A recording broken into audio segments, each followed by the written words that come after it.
All right, so let's look at those on the screen right now, the emote wall.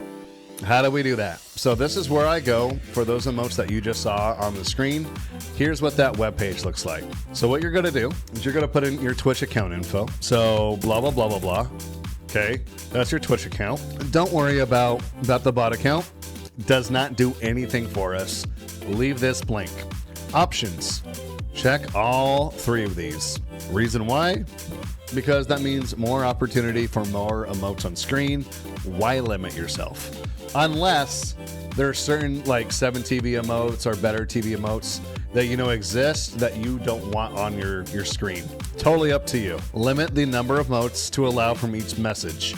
The reason why you would want to change this is due to the weight that it ends up putting on your computer. So when somebody puts emotes and they pop up on the screen, your computer is going to send a ping to this website saying, hey, I need you to go look at the chat for this channel and then send me back all the emotes that were just used. And now I need to import them onto the screen and host that information. So sometimes you want to turn this down. Unless you have a rocket ship computer, then you can turn it up. The speed, this is just how fast they move around.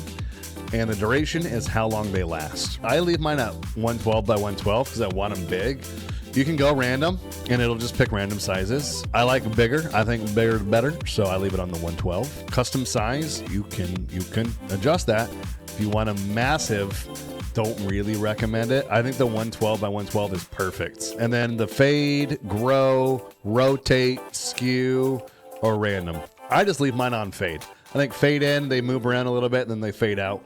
Perfect. Once you've got all that dialed in, go ahead, leave this blank. You don't need fish tank mode. Generate that overlay link, and you're gonna get this. Highlight it, right click it, copy it. Make this go bye-bye. Now what we're gonna do, first, we're gonna need a scene.